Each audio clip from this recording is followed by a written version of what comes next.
ഞാനിപ്പോ നിൽക്കുന്നത് KSRTCയുടെ തമ്പാനൂർ ഡിപ്പോയിലാണ്. കഴിഞ്ഞ വർഷങ്ങളിലായി KSRTCയിൽ ഉണ്ടായിട്ടുള്ള മാറ്റങ്ങളെ കുറിച്ച് നമുക്ക് ജനങ്ങളോട് നേരിട്ടങ്ങ് ചോദിച്ചാലോ? KSRTCയിൽ ഉണ്ടായിട്ടുള്ള മാറ്റങ്ങളെ കുറിച്ച് എന്താണ് അഭിപ്രായം? KSRTCയിൽ കുറെ പുതിയ സർവീസസ് വന്നിട്ടുണ്ട്. അപ്പോൾ അതൊക്കെ നമുക്ക് ലോങ് റൂട്ട് പോകുന്നവർക്ക് വളരെ യൂസ്ഫുൾ ആണ്.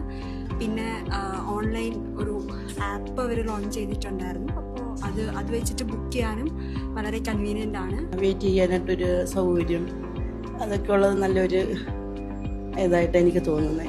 പിന്നെ ബസ് തന്നെ നമുക്ക് ടിക്കറ്റ് എടുക്കുന്നതാണെങ്കിലും ഓൺലൈൻ വഴിയായാലും അതിനുള്ള പ്രത്യേക സൗകര്യങ്ങളും എല്ലാം നമുക്ക് ഒരുക്കി തന്നിരിക്കുന്നുണ്ട്. അത് വളരെ ഒരു ഉപകാരമായിട്ട് എനിക്ക് തോന്നുന്നത്. എല്ലാ പുരോഗമനവും ഇല്ലയോ? ഗണേഷ് കുമാർ ഇഷ്ടം പോലെ ട്രാൻസ്പോർട്ട് ഇറക്കിയിട്ടില്ലേ? അങ്ങനെ ഞങ്ങളുടെ നാട്ടുകാരനാ പത്തനാപുരം. ഇപ്പം ഞങ്ങളുടെ റോട്ടിൽ മിനിറ്റ് ട്രാൻസ്പോർട്ടുകൾ പോയിക്കൊണ്ടിരിക്കുക. നമുക്ക് നിൽക്കുകയേ വേണ്ട, വന്ന് 5 മിനിറ്റ് പോലും നിൽക്കേണ്ട, ഇഷ്ടം പോലെ ബസ്സുകളുണ്ട്.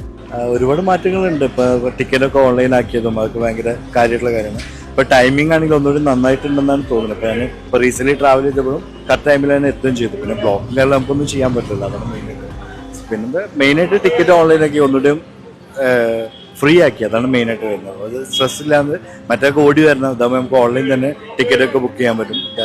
നമുക്ക് യാത്ര ചെയ്യാനുള്ള വലിയ സൗകര്യമാണ് ഇപ്പോൾ മാറ്റം. അങ്ങനെയുള്ള വലിയ മാറ്റങ്ങളുണ്ട്. KSRTC ഉണ്ടായ മാറ്റങ്ങൾ ഇപ്പം കുറെ നാളുകൾക്ക് ശേഷം ബസ്സുകളെല്ലാം എല്ലാ റൂട്ടിലേക്കും സൗകര്യമുള്ളതാണ്. അത്യാവശ്യം കുഴപ്പമില്ലാതെ പോകുന്നു. ഇപ്പം എല്ലായിടത്തും നല്ല രീതിയിൽ ഡെവലപ്ഡ് ആയിക്കൊണ്ടിരിക്കുകയാണ്. ജനങ്ങൾക്ക് ഒരുപാട് ഉപയോഗങ്ങളുണ്ട്. കാരണം ഒരുപാട് പുതിയ ബസ്സുകൾ ഇറക്കിയിട്ടുണ്ട്. അപ്പോൾ യാത്രക്കാർക്ക് നല്ല യാത്ര ചെയ്യാനുള്ള ഇതുണ്ട്.